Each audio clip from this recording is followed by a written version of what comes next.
আসসালামু আলাইকুম। আশা করছি সবাই ভালো আছেন। তো সবাইকে আবার নতুন একটা ব্লগে স্বাগতম জানাচ্ছি, গানে গানে আমার লাইফস্টাইল। তো এখানে সকাল সকাল আপনাদের ভাইয়া বাজার করে নিয়ে আসলো গরু মাংস, চিংড়ি মাছ। এগুলোকে আমি কাটাকাটি করলাম। তো আজকে আর সাথে একটু আচার বানাবো। কাঁচা আম গতকালকে আনলাম। তো এগুলোকে নুন, হলুদ আর সরিষা দিয়ে মাখিয়ে একটু দিয়ে দিব রোদ্রে শুকাতে। তো তারপর রান্না চলে গেলাম, গিয়ে তেল দিলাম, পেঁয়াজ দিলাম, তারপরে হলুদ, মরিচ, লবণ, বাদাম বাটা। তো আজকে আমি রান্নাটা বিরিয়ানি মশলা দিয়ে করব। তো একে একে সব কিছু দিয়ে মশলাটাকে কষিয়ে নিলাম, সাথে বাদাম বাটা দিলাম, টমেটো সস দিয়ে নাড়াচাড়া করে তারপরে দিয়ে দিচ্ছি আমি বিরিয়ানি মশলাটা। বিরিয়ানি মশলাটা দিয়ে আমি কষিয়ে নিলাম।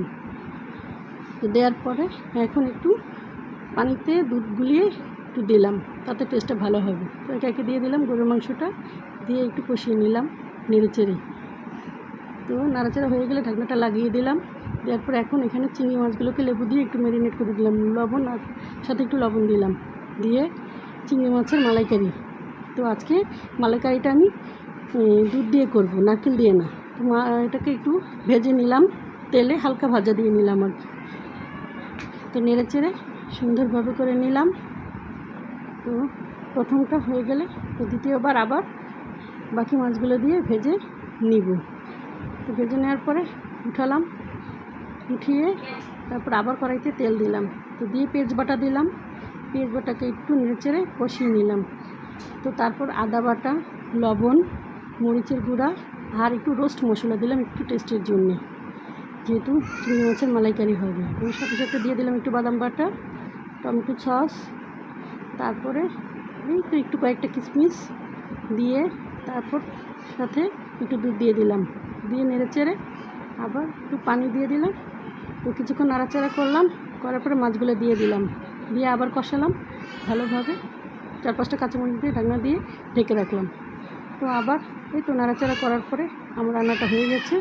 তো নামানোর আগে দিয়ে আমি একটু ঘি ছিটিয়ে দিলাম, একটু ফ্লেভার হবে, সাথে টেস্টটাও ভালো হবে। তো পারফেক্ট, লবণ টবণ সব কিছু ঠিক ছিল।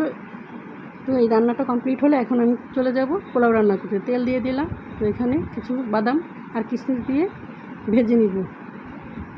তো ভেজে নেওয়ার পরে তারপর এখানে আমি দিয়ে দিব পেঁয়াজ,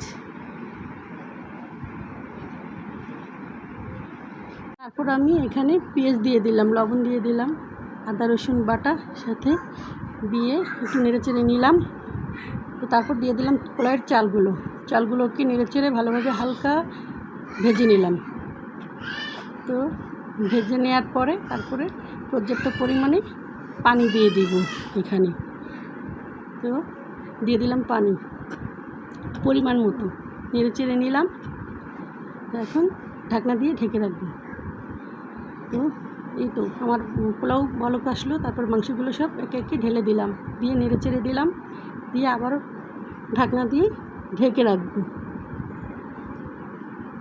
তো নামানোর আগে দিয়ে আবার একটু ঘি দিয়ে দিলাম। তো এই তো গরম গরম পরিবেশন করলাম মজাদার গরুর মাংসের বিরিয়ানি। তো এই ছিল আমার আজকের ব্লগ। সবাই ভালো থাকবেন, সুস্থ থাকবেন, লাইক কমেন্ট শেয়ার করে দিবেন।